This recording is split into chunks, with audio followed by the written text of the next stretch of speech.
Certainty of death, small chance of success. What are we waiting for?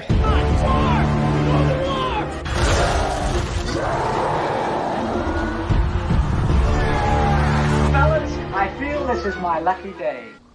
Brilliant.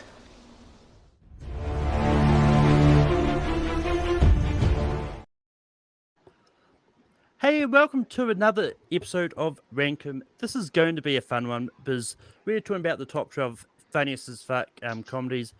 But in reality, like me and Austin were talking off here, there really is only one funny as fuck movie, really. Yeah. So what we decided is April Fools, suckers!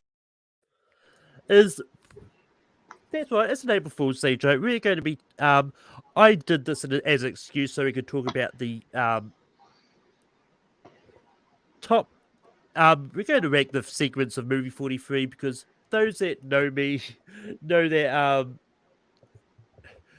I do enjoy watching this movie.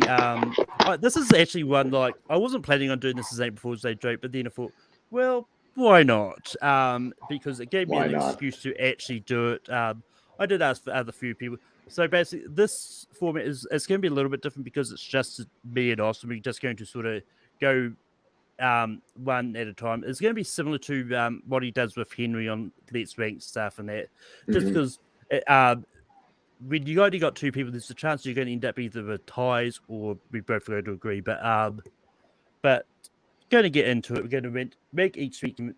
The one thing is, I know there was an alternate cut on a DVD on the Blu-ray, or some countries may have this, where there's a one about the catch, which is an alternate version of the Fred. We're not going to count that one because, like, both of our versions doesn't have that one on it. And that's actually what the April Fool's Day Sucker clip was from. It's from the alternate version of that. So we're just going to do the 13, which, yeah. But Austin, what do you have as your number 13? All right. Well, first, I just say I have to agree with you. There's only one movie that plays this. It's movie 43, and it's time to piss off the internet, Malcolm, because this movie is funny as fuck. And I will give a warning to anybody watching. It's going to be explicit because this movie is explicit. There's a lot of extreme humor in this one. But this movie's damn funny, and it's about time everybody got on board with that sentiment. So, yeah. So my number 13, just because it's so short and doesn't really convey a whole lot, is going to be the quick commercial. It's in the movie Machine Kids. So Machine Kids is just going to be my 13. And so it's basically just a quick commercial, kind of having a premise of kids kind of being tortured inside of printers and ATM machines and things like that. Actually doing the physical work inside the machines. A good concept, but it's only my number 13 because there's not a lot of dialogue or actual jokes kind of in it. It's just kind of a quick visual gag. It's only about a minute long. But yeah, it's simply for that. A good premise that does make me chuckle, but there's segments I just laugh way more that we'll get to obviously in the movie. But still a good premise, a good concept.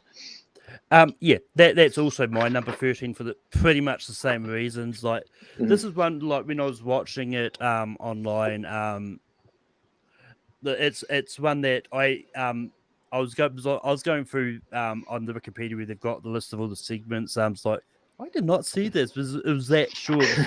So I actually Right, it's really quick. I actually rewound to find it just to watch it so I could give it a fair shot. But yeah. So we've got our 13s out the way. I'm going to go to my number 12. Go ahead. Which is it's the iBabe segment.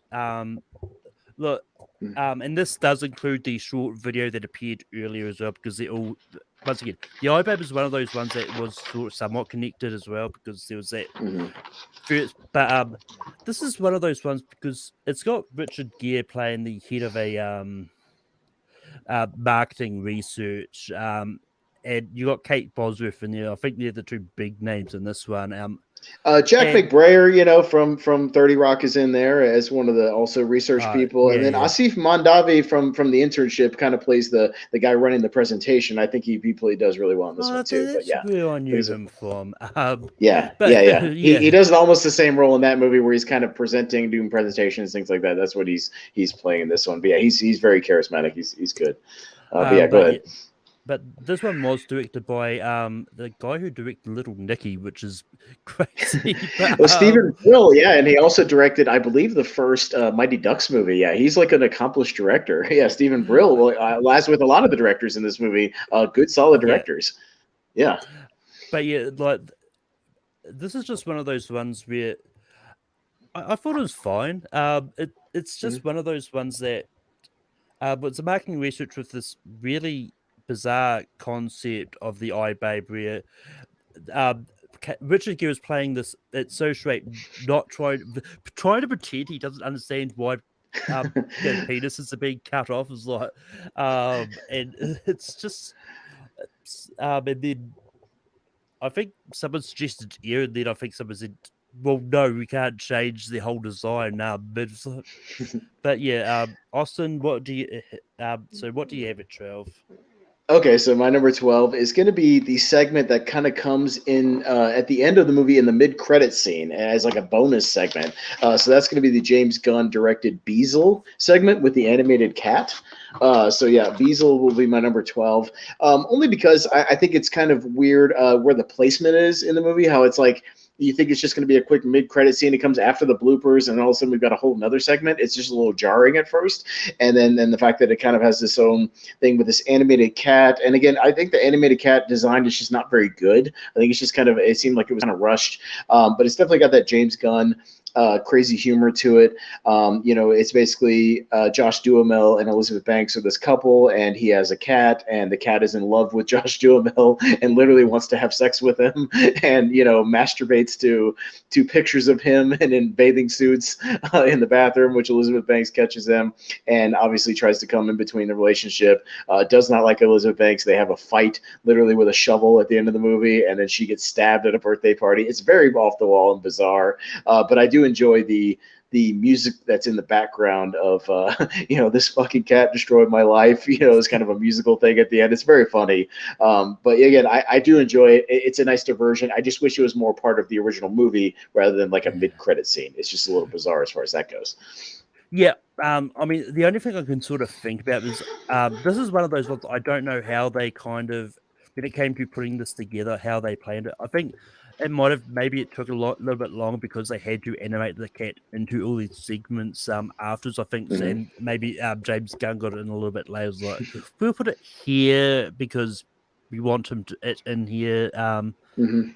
And there was a deleted segment of this week by Bob Odenkirk, which I really wish we Is got. available. Yeah, I was Yeah, curious, and the one with Anton Yelchin where he plays like a necrophiliac or something is yeah, intriguing. But it's been completely scrubbed from the entire internet. I could only find a 40-second clip of it online of like the opening of it, and I couldn't find anything else. Apparently, it was so extreme even for this movie, which is saying something, which is some of the stuff we get into I mean, later. But yeah. according to according to Wikipedia, the scene is supposedly an extra on the DVD and Blu-ray, but it's not on mine. But I couldn't find it anywhere, so yeah, I think it's kind yeah, of been scrubbed off of some of those. So maybe that's why the Blu-ray goes for so much online, because I wanted to upgrade my yeah, copy, but it goes for like $30, which is insane. But yeah, so but yeah,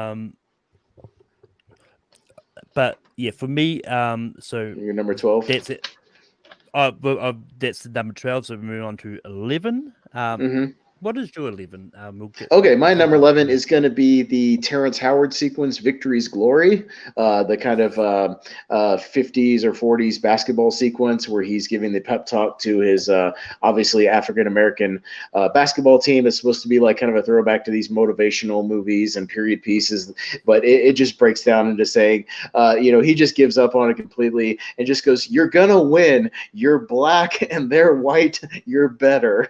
You know, and once again, again, I'll reemphasize, you're black, they're white. It's a good concept. I think Terrence Howard really sells it. Everybody in this movie sells it. We'll be talking about it a lot, but I think everybody, all the main actors are very good in this movie. But yeah, all the little bits where he keeps trying to say that, but they keep throwing. So you say if we work as a team? No, I'm saying you're black. You're gonna win. Oh, so you think we need to pray to God? No, you're black. That's why you're gonna win. And it's very fun. And you get to see them dominating the court. It's still a lot of fun. I actually kind of wish it was a little longer. It's very short. It's only about 3 minutes, and it's directed by Rusty Cundiff, who directed Tales from the Hood, a horror movie I really like from the 90s, anthology movie. So, but it's well directed. It's got a nice, unique feel to it. I still do very much enjoy it. It's just my number 11. So yeah. For me, my number 11, and it surprised me that this one actually fell this low on my when I rewatched this for this, is The Proposition.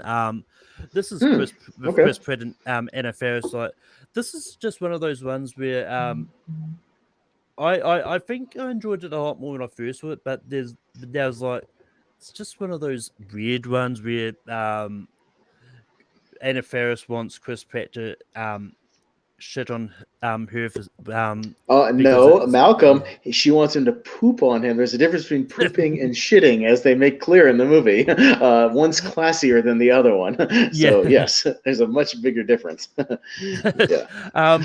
yeah, I mean, it's just one of those ones where it was fine. I definitely didn't see it sort of going sort of where it was, but it's really one of those. I love when he's talking to Larry and Bull, which is JB Smoove and Jared Paul.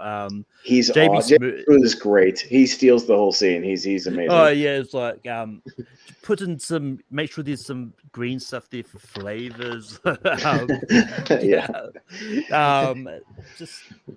It's just one of those ones where ultimately for me it didn't go anywhere, but it was still fun to watch because I still find a lot of these funny. It's just some of them I found more funnier than others on the right. No, and I'm in a total agreement. It's not that these are bad. I enjoy all the segments. It's just certain ones just make me laugh harder than other ones, or a little more memorable just for me personally, that I go back to and watch a lot. So that one in particular I'll talk about later because it's higher on my list. But we'll get to that later. So sounds good. But that is our 11s. My number 10, Austin talked about it earlier. This is where I've got Victory's Glory. This is just once again, this is one that I really wanted to be longer. I just got vibes of Coach Carter and Any Given Sunday stuff like that, which I think was what they were going for. Or even Pride with Tanner Tower, where they're playing the swim team, trying to overcome racial boundaries and things. Yeah, it's a throwback to that. Yeah. But Austin, what do you have at 10? Number 10, I have one that you just talked about. I have the iBabe segments. So the iBabe stuff. And again, I don't think we made it clear for anybody who hasn't seen it. It's basically, it's a full size, almost like a sex doll woman, thing, but it's a music player. So she's got like a little, like an iPod little thing in front of her stomach.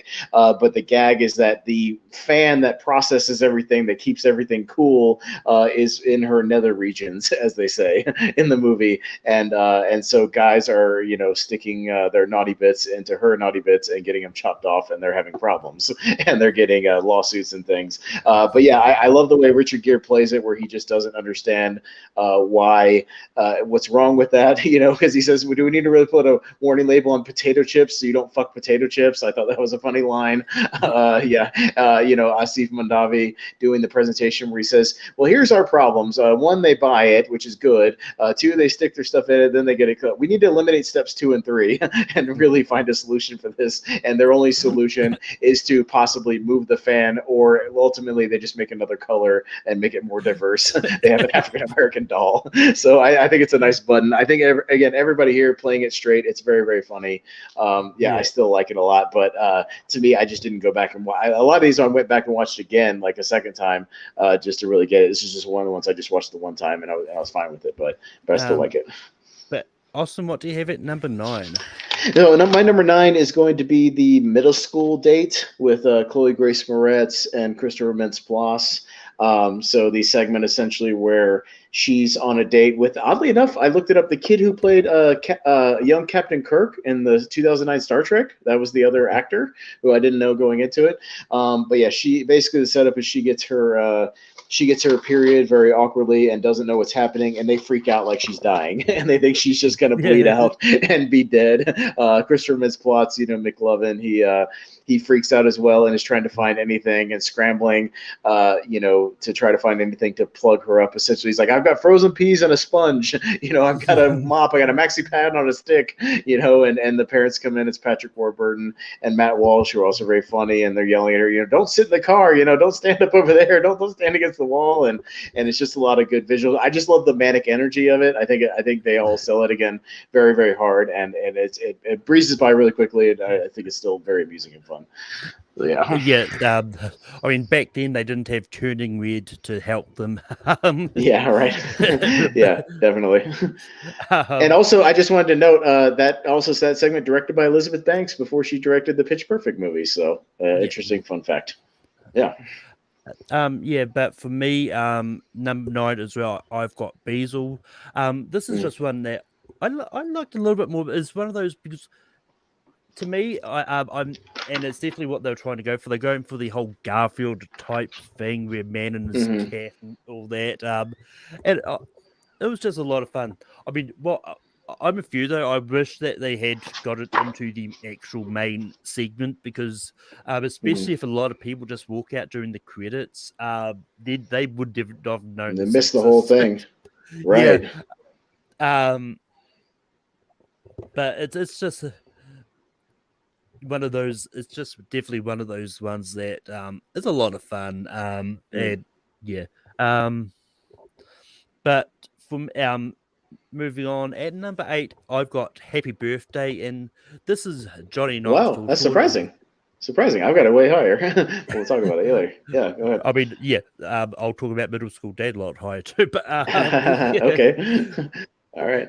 Yeah, I mean, Happy Birthday. This is just one of those ones where, I did like what it was, because basically there's someone getting a leprechaun, having a leprechaun kidnapped, played by Gerard Butler, who I bet Jordan Anderson in a debate with over. I know you could say, Malcolm, that it's his best performance he's ever given in any movie. I mean, really, yeah, definitely. Exactly. I might agree. Yeah, but yeah, I mean, it's just one of those ones that I thought it was fun. Just seeing psychotic leprechauns, and then at the end with getting this, it was like, what do you do? It's like, I suck gold coins for I suck dicks for gold coins. Gold coins, right? Yeah, it's a great button. Yeah, I mean, it'll be a very, very dark if it was I suck coins for dick, but yeah, that's true. But yeah, this is just one of those ones that ultimately it's because I like the other segments that are above it more. But yeah, but yeah, it's just ultimately one of those ones that I actually kind of would have liked it to be a little bit longer. Personally, this is one I could probably see a full movie, maybe full movie or 1 hour TV like short or something. In which they see all these different mythical creatures, and that. But Austin, what do you have at 8? Okay, so my number 8 is going to be Veronica, the grocery store bit between Kieran Culkin and Emma Stone. So yeah, again, 2 really great actors, and yeah, the premise is kind of they're a couple that is broken up, but they're having this kind of back and forth dialogue about their relationship, but they're doing over the intercom at a supermarket, so everybody can hear everything they're talking about. It's just I love it because it's very absurd, dialogue that they're talking about, but they sell it again. I have to emphasize so much. Like, they are so straight faced and just pretending like it's Quentin Tarantino dialogue. This going back and forth. I gave you HPV, you gave me HPV. Oh, chicken or the egg? Well, I'll say chicken. I'll say egg. And they're saying all this absurd, silly stuff. He talks about how he wants a give her a hickey on her vagina, and like they're just going back and forth, and they kind of make up through the course of it, and all the people around them kind of encourage him to go run after her after she leaves the store and rekindle their love. But again, to me, what sells it on me is the performances. I think Kieran Culkin and Emma Stone are like they're fully committed to this, like most of the people in this movie, and I think it's a lot of fun to see just how absurd it gets, but how serious they play it. I think it's fun. So yeah, Veronica is my number 8. But yeah, I'll be talking about that one a lot higher. But one thing I did just find out is the guy that played the old man at the end of that, he played Pullman Porter in Malcolm X. Oh yeah, wow. Yeah. But one thing I also found out is he actually died last year. I had no idea. Oh wow, I didn't know that either. Yeah, he's good in the segment too. Yeah, no, he definitely was. It's one of those ones that, I mean, he wasn't a big known actor. He was more of a theatrical one, but it's like, but it's just like it's always said when someone who like you may know as in big movies just die without any sort of fanfare, and then some. Yeah. But that being said, Austin, what is your number 7? Okay, my number 7 will be the overarching The Pitch with Dennis Quaid and Greg Kinnear, sort of the thrust of the film, at least again in the cut we watched. It's sort of the American version, whatever you want to call it. But yeah, it's basically Dennis Quaid. The way they intro the segments is he is pitching. He's desperate. He's kind of on his last leg, and he's pitching all these absurd segments in this movie to Greg Kinnear, who's the kind of studio producer. And it just gets more and more silly. Just seeing Greg Kinnear's reactions to all after every time they cut back to him, with him just having this dumbfounded look on his face and reacting as obviously some people have reacted to this movie. I had a different reaction, but some people have the look that Greg Kinnear has on his face. When they keep cutting back to it. But it's fun watching Dennis Quaid get more and more desperate. He pulls out a gun at one point. He's just so manic. It seems like he's on drugs or something, like he's on cocaine, or he's just so hyped up. But it's a lot of fun. Going from person to person. They eventually run into Common later. They run into Seth MacFarlane. Will Sasso plays a security guard that he says he blew to get into the in the studio. But yeah, I really like their chemistry. I think their chemistry is a lot of fun. And Dennis Quaid it's one of the funniest things he's ever done. Like, I think he's so funny in these segments. Like, it works so. And Greg Kinnear's a great straight man for it. So good chemistry there. But I liked it a lot. Yeah. For me, my number 7 is another one that I'm surprised fell a little bit further down than I expected, and that's The Catch. And this is Kate Winslet and Hugh Jackman.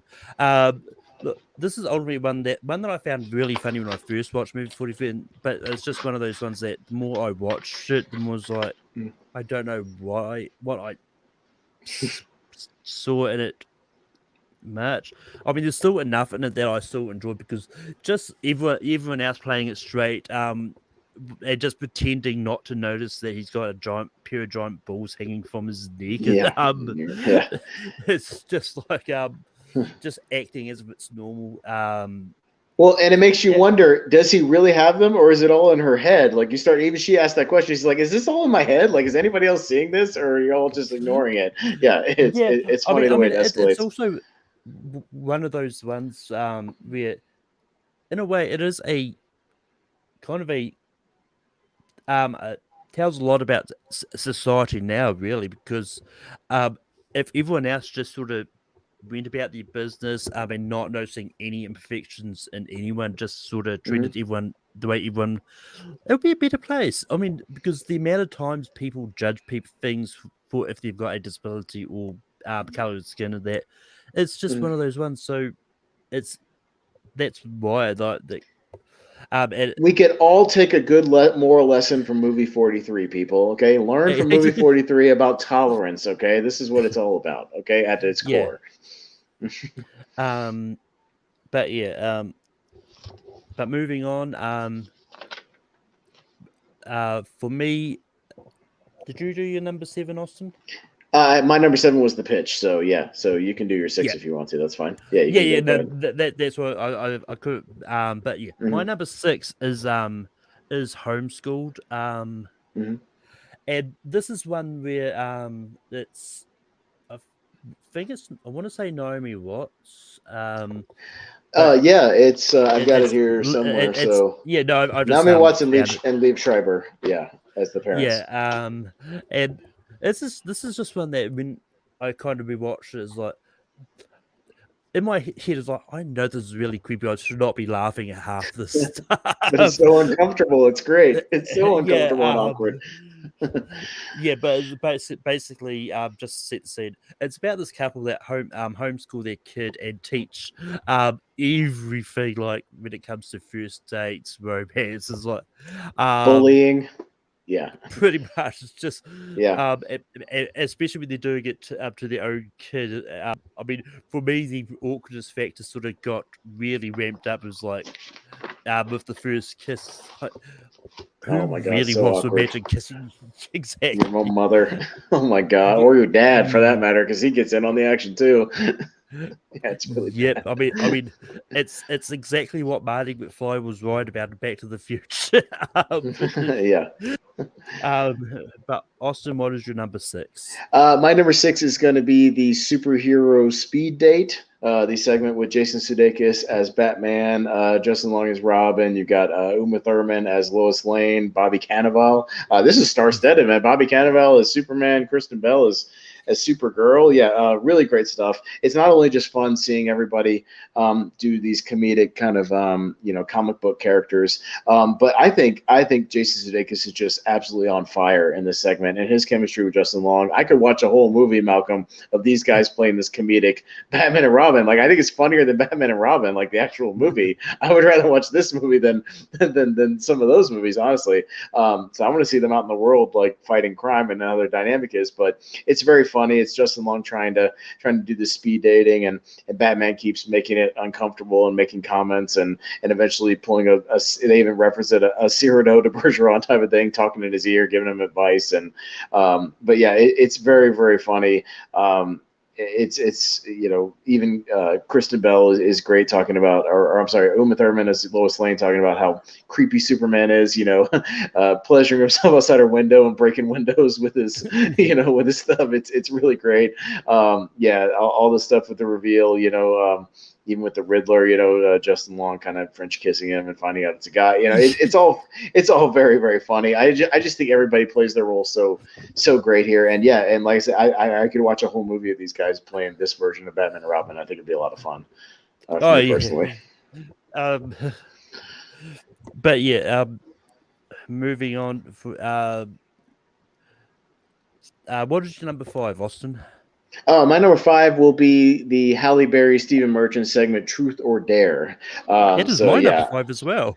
Oh, okay. So we can both talk about it. Excellent. But yeah, I think this is one of those segments. It really came out of nowhere, kind of near the end of the movie, and really took me by surprise. It's one of those things where it's just they're on a date, Stephen Merchant and Halle Berry, kind of on a blind date at this Mexican restaurant, and they just start. They're bored with the small talk, so it's time to play Truth or Dare. And obviously, the escalation is where the comedy is of how far they're willing to take things. It starts with pinching somebody's ass, or Halle Berry blows out the candles of a kid's birthday party.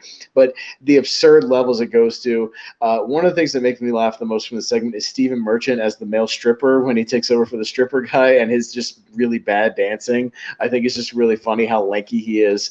He's great. It gets to the point where he's getting tattoos on his face. Halle Berry gets breast implants and lip implants, and it gets to absurd details. And I think the final reveal of Stephen Merchant as this like Asian Austin Powers, like as he completely transforms, is the visual alone, I think is legitimately really funny. Like I think he sells it hard, and the fact that it has a happy ending, they end up making love and having sex, and they get together at the end. It's a lot of fun. I just had a lot of fun with this as a short film.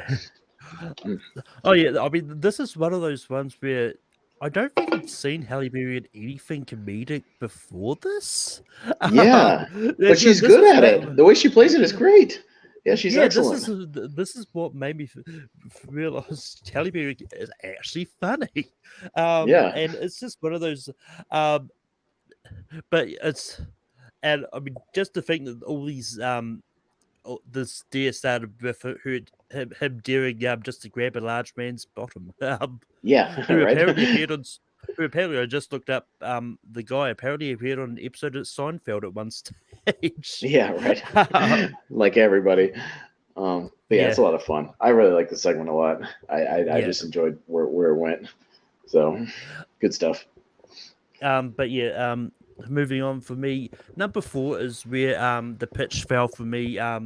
This is one I like. I enjoyed this overarching thing, and if it was just a movie of this overarching thing without all the segments in between, I think it would actually be a good Yeah. just all spliced together. Just all on its own, because it just tells that cohesive story that you like. But it's just one of those ones that it's definitely a fun idea, and whether it's this or the alternate version, which is I read about, which does sound a lot interesting, where they're trying to going through the internet and trying to find the worst YouTube video, and that Ever made, yeah. But whether or not, yeah, but the pitch is great. It's just a lot of fun. What is your number 4? My number 4 is going to be one you talked about. Actually, all the ones that are coming up are ones you've already talked about. So we just got to have it in reverse order. But hey, it goes to show that, again, comedy is subjective. But again, we like all these segments. We just like them in different degrees or fashions. But what clicks with you? But my number 4 is going to be the Homeschool segment with Liev Schreiber and Naomi Watts. Yeah, like you talk, it's just a lot of fun with them doing all the stuff you would encounter. Liev Schreiber bullying his own kid with like the dodgeball is a lot of fun. Hanging him up on the flagpole, making fun of him, just insulting him. He at one point like interrupts one of his showers and makes fun of his pubes. It's really funny. Again, Liev Schreiber, another guy that you wouldn't think was comedic, but he's very, very funny in his comedic role here, and he really sells it hard.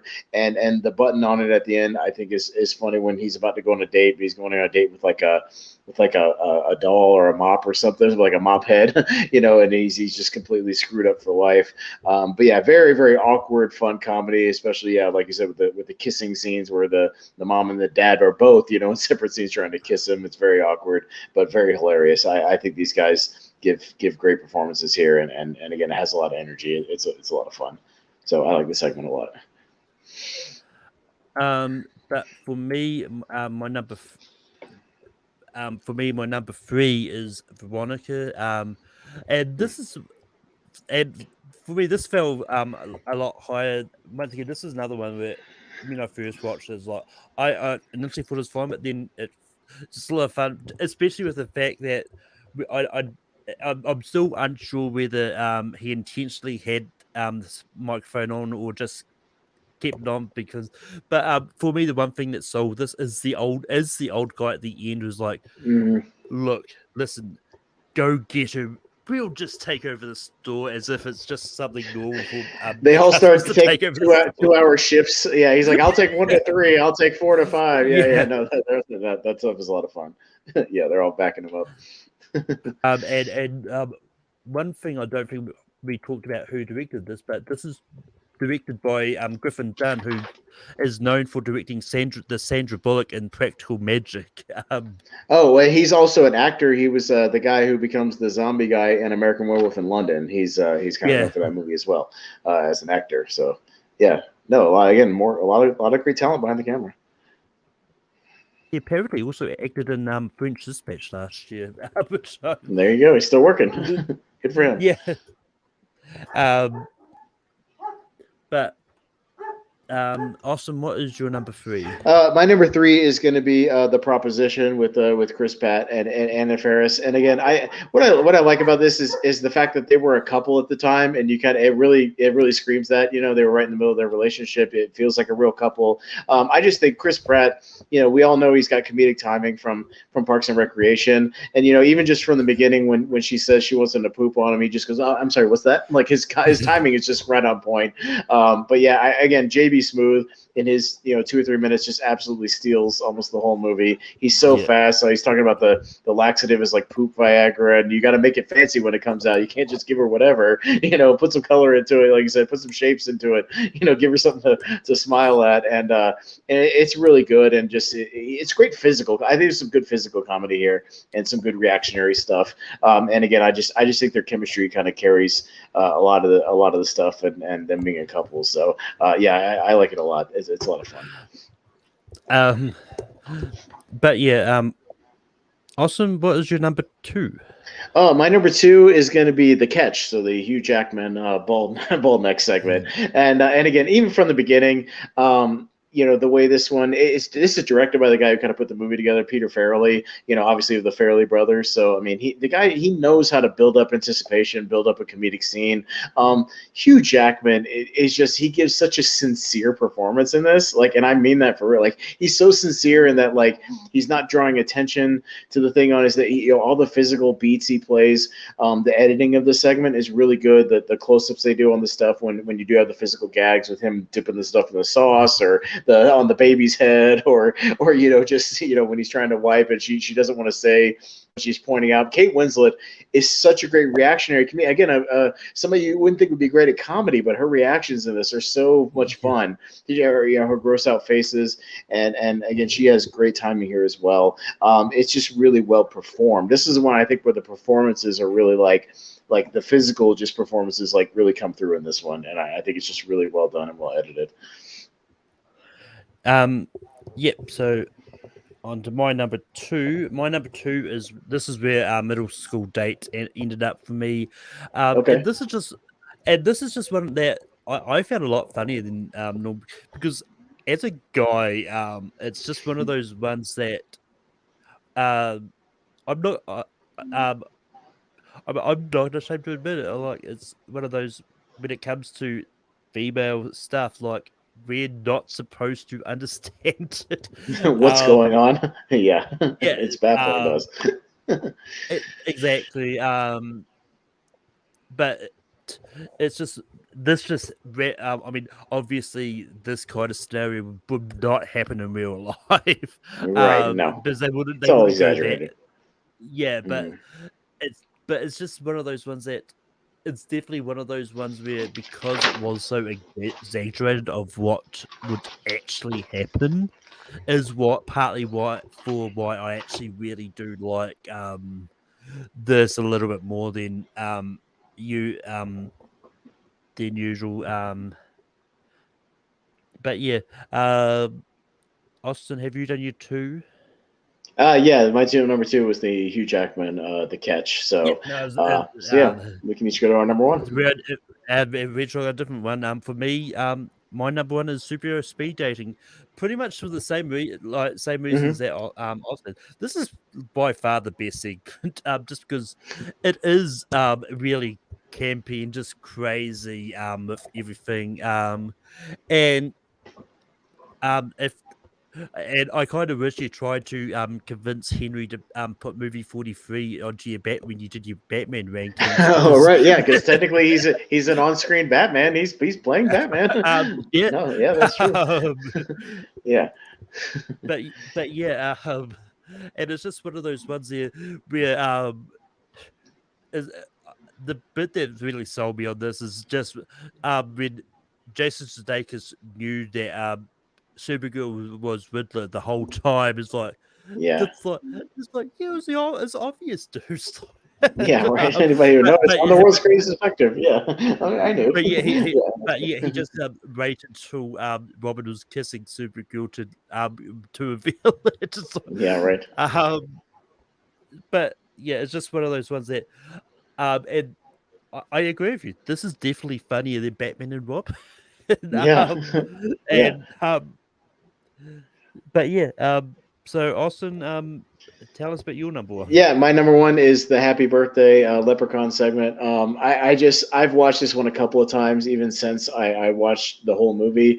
I've just pulled it up. I legitimately do think Gerard Butler is fantastic in this. He sells every single insult and line that he throws out when he's tied up and interacting with Johnny Knoxville and Sean William Scott. Like every one of his lines is funny when he's just the last thing I gotta say is my skull fucking you. Is great, or I'm gonna fuck you with a rusty pair of scissors, and and he's obsessed with cut off his balls. I'm gonna cut off your balls. All this stuff with his balls. Like I'm absolutely convinced, Malcolm, that every leopard, don't ever come across a leprechaun. They're all evil and they all want to kill you. Between this and Warwick Davis's leprechaun, I think they all are evil and don't want anything to do with you. So stay far away from them. But yeah, it just escalates and escalates. And again, every line that he makes, even as his brother, taste the Celtic steel, and he stabs him in the ass. Like it's all really great and a lot of fun. It just makes me laugh. And again, yeah, I agree with you. I could have watched like a 10 or 15-minute version of this, like just as like an anthology short film. I wish it was longer. It's only about 4 minutes, and I could have watched another 5 or 10 minutes of this, kind of expanding on it. I think it was really, really fun. Yeah, I want to see almost like a full version of this, of them like encountering other fairies and unicorns and Bigfoots and whatever else is out there, like just playing around with this stuff. It could have been a lot of fun. Yeah, I like the segment a lot. But yeah, so that's our ranking of each segment. And it's just, but I know we talked about this briefly at the start, but Austin, what was your sort of overall feelings to movie 43? No, I mean, this movie is funny. Like I disagree with the internet as far as like the Rotten Tomatoes and calling this one of the worst movies ever. This movie is legitimately hilarious. I think this movie, it made me laugh a lot. It was so absurdist. I was looking for a movie like this recently that is just so bonkers and so off the wall. If you're in the mood to just throw back something silly, I think you'll be surprised at how funny this movie is. At this point, Malcolm, if we had done a redux of our 2010s comedies, I would put this in S tier. I think this movie made me laugh more than some of those other movies in the S tier. Obviously, yeah. I think this movie's funny, man, and I think the internet needs to get on board with how silly and fun this movie is. I think it's really original. They put a lot of effort into it. All the performances, like I said, are good. You got Oscar winners and Oscar nominees and great, funny writing. All this absurd stuff. It is all a complete package. I think this movie's an absolute blast. It's a ball to watch.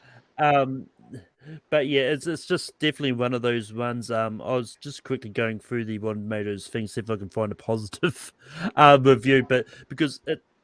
But it's just one of those ones that like, especially with this one, I mean, it's 4% critic score, 24% audience score, so there's definitely a lot more that audience like. But it's just one of those ones that I think everyone kind of overshots it and just but sometimes movies can be so badly good. They don't have to be there with all these CGI and bombs and explosions.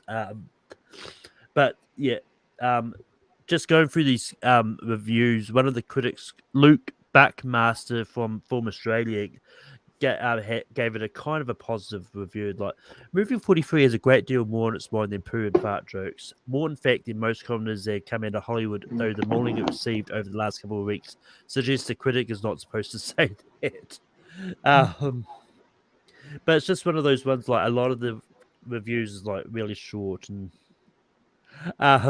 but this is probably one of my favorite reviews, though. If you're interested in seeing Oscar winners, Tony winners, and a bunch of genuinely talented people act out the raunchiest, most inappropriate material you're likely to see this year, movie 43 fits the bill. That's probably my favorite review that's on there. Right. That's actually somewhat positive because this person gave it 2.5 out of 4s. But ultimately, movie 43 is a fun movie, and I'm glad I finally got around to doing this because this is one that I want to. And there's a couple of other people I did ask to be on here, but due to life, they just couldn't. But and listen, we need more comedy anthologies. There's a lot of horror anthologies or sci-fi anthologies. This is one of the few comedy anthologies, and it's a great thing. You have this wraparound segment that's fun, and it allows them to do whatever you want. And like that's what's fun is like even if you are not into one segment, you wait 5 minutes and you're getting to another one and a whole nother premise, and it's super super fun, and it moves fast. It's short, and I think again it's so crazy that I think you have no choice. Like you have to laugh. I laughed a lot in this movie. I laughed a whole lot, like throughout the whole thing. It's really fun, really, really fun. And I think if they ever do a sequel to this, there's definitely a lot of actors who would look, and especially Oscar winners, I'd like to see maybe jump into it next. Sure, I would love to see Leonardo DiCaprio in a segment. Brad Pitt, yeah, and like George Clooney, some of those guys, yeah, doing segments in this, yeah, that'd be a lot of fun. Yeah, because they can be very funny too. So I could see them doing some fun stuff. Yeah, movie 44. We need movie 44, and let's make it happen. But yeah, that will bring us to the end of this. But it's just one of those ones that I thought it was fun. I always want to do this because I know that in this community, I am known as the guy who likes movie 43 because but now I'm also the guy who likes movie 43, so blame me too because I like this movie just as much as Malcolm does. I say it. Movie 43 is fun. It's great. It's good. It's good comedy. I like it. Yeah, it's just one of those ones because for me specifically, if I say I don't like a movie, the one retort, at least one person comes out and says like, "But you like movie 43?" Like, why is that the one movie that you go to say if I don't like a movie? I mean, all movie is subjective, but but that being said, this is fun. I can't wait to see what you feel about it. I know I tricked you into watching this, but after a couple of days, I am going to change the thumbnail so everyone knows this is a movie 43 video. So that people can actually watch it for what it is. But this was fun, and I'm glad I finally got around to doing it with someone because I know that Whitney Seibold from the Schmodown also really enjoys movie 43. So there's a high profile critic that really likes it too. It's not just us two. So but that being said, just remember